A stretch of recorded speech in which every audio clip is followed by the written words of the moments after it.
जो भी वीडियो से कनेक्ट हो रहा है उनके भीतर विराजमान शिव शक्ति को मेरा प्रणाम। और 15 अगस्त यानी स्वतंत्र दिन की आपको बहुत सारी शुभकामनाएं। जैसे हमारा भारत स्वतंत्र हुआ था वैसे ही हम भी एक ना एक दिन इस माया से स्वतंत्र हो गए, मुक्त हो गए।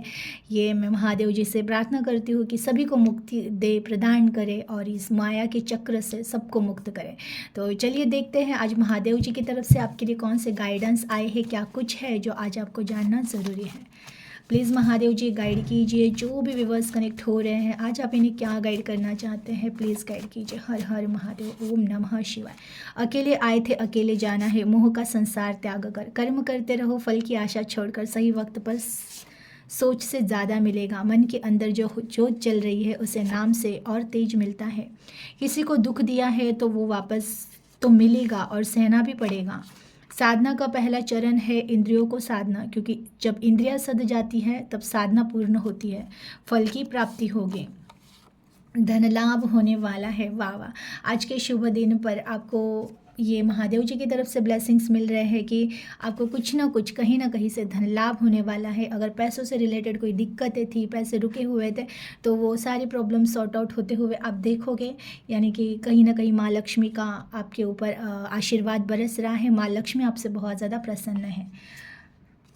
देखिए, अकेले आए थे अकेले जाओगे, मोह का संसार त्याग कर। मैंने कहा ही था 15 अगस्त स्वतंत्र दिन, भारत स्वतंत्र हुआ था और भगवान महादेव हमें भी स्वतंत्रता दे, मुक्ति दे इस मोह के बंधनों से, इस मोह माया से। ये मैंने कहा रीडिंग से पहले और महादेव जी ने आशीर्वाद ही दे दिया कि हाँ तुम भी संसार का मोह का संसार त्याग कर, मतलब त्याग कर जाने वाले हो, तुम्हें भी मुक्ति मिलने ही वाली है। तो आप जो भी कनेक्ट होने वाले हो, देखिए मुझे विश्वास है इस वीडियो से बहुत चुनिंदा लोग ही कनेक्ट हो गए जिनको सच में इस जन्म में मुक्ति मिलेगी। इस संसार के दुख के सागर से जिसे मुक्ति मिलने वाली है, ये जिसका अंतिम जन्म है, इसके बाद आपकी सोल स्वयं शिव से मिलने वाली है, सीधा अपने परम धाम ही जाने वाली है। तो आप बहुत ज़्यादा लकी हो कि आपको इस जन्म में मुक्ति मिलने वाली है।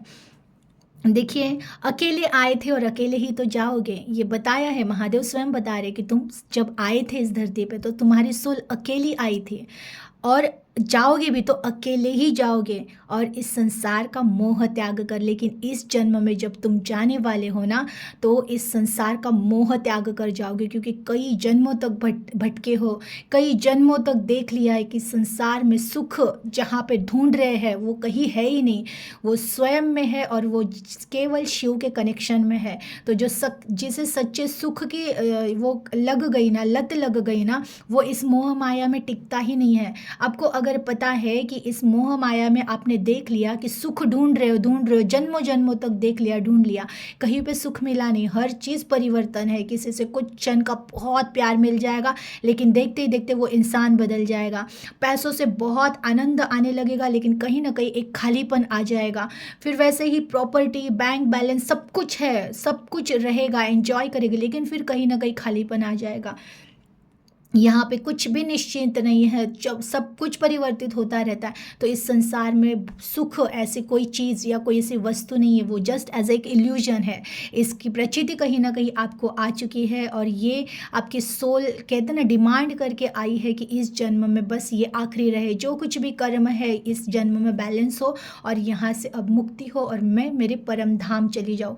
ये आपके सोल ने स्वयं डिसाइड किया होगा, तभी तो ये महादेव जी की तरफ से भी मैसेज आया है कि अकेले आए थे और अब अकेले ही जाना है। इस संसार को, इस मोह का घर त्याग कर, ये मोह का संसार त्याग कर। तो ज़रूर आप इस मोह से निकलने वाले हो, बहुत ज़्यादा प्रैक्टिकल और पॉजिटिव आप बन चुके होगे। ज़रूर कर्म करते रहे, फल की आशा छोड़कर, सही वक्त पर सोच से ज़्यादा मिलेगा। देखिए, आपको केवल कर्म पर फोकस रहना है, ऐसे महादेव जी की तरफ से मैसेज आया कि तुम बस चुपचाप कर्म करते रहो। छोड़ दो कि मैं पूजा पाठ कर रहा हूँ, ध्यान धारणा कर रहा हूँ, या मैं ये काम कर रहा हूँ, मैं इनकी सेवा कर रहा हूँ, मैं इनसे प्यार कर रहा हूँ तो मुझे वापस मिले। कोई सोचने की ज़रूरत नहीं, तुम बस सच्चे दिल से चुपचाप कर्म करते रहो, तुम्हें सही समय पर उसका फल ज़रूर मिलेगा, मिलेगा ही मिलेगा। मन के अंदर जो जोत जल रही है उसे नाम से और तेज मिलता है। देखिए, आपको तेजस्वी होना है। जितना ज़्यादा हम नाम जप करते हैं उतने ज़्यादा हमारे भीतर तेज बढ़ता है। तो आप जो भी कनेक्ट हुए हो, बिल्कुल अगर सही समय कहते हैं ना, खाते उठते बैठते सोते जागते नाम जब चलता रहेगा उतना अंदर का तेज बढ़ता रहेगा। तो बिल्कुल आपको तेज बढ़ाते रहना है। किसी को दुख दिया है तो वो वापस तो मिलेगा और सहना भी पड़ेगा। देखिए ये किन के लिए मैसेज है मुझे नहीं पता है, लेकिन अगर आपने किसी को दुख दिया है, किसी को धोखा दिया है, किसी को तकलीफ़ें दी है, तो वो किसी न किसी रूप में वापस तो आएंगे। तो उस उन चीज़ों को फिर कंप्लेंट नहीं करना है, बिल्कुल चुपचाप एक्सेप्ट करना है, स्वीकार करना है। सबके लिए नहीं होगा ये मैसेज, लेकिन जिसके लिए उसे समझ में आएगा। आपने अगर दुख दिया है तो आपको दुख भी मिलेगा, तो उसको चुपचाप सहन करो, एक्सेप्ट करो, माफ़ी मांगो और आगे बढ़ो, अटको मत वहीं पे। साधना का पहला चरण है इंद्रियों को साधना, क्योंकि जब इंद्रियां सध जाती है तभी तो साधना पूर्ण होती है, फल की प्राप्ति होती है। देखिए आपको स्वयं भी पता होगा, जब हमें स्वयं की कहते हैं ना जागृति चाहिए ना, तो उसके लिए पहले इंद्रियों को साधना पड़ता है। जो इंद्रियों को साधता है वही तो ध्यान में उतरता है, और जो फिर ध्यान में उतरता है वही स्वयं को प्राप्त करता है। तो बिल्कुल आपको स्वयं को अगर प्राप्त करना, अगर आपको जागृति चाहिए, तो सबसे पहले आपके इन भौतिक चीज़ों को, इंद्रियों को, भौतिक इंद्रियों को आपको साधना पड़ेगा। अच्छी अच्छी चीज़ों को देखे, अच्छे अच्छे लोगों मीन्स कहते हैं ना अच्छी बातें करे, किसी की निंदा ना करे, मीन्स आँखों पर, वाचा पर, कान पर, अपनी वासनाओं पर नियंत्रण रखे।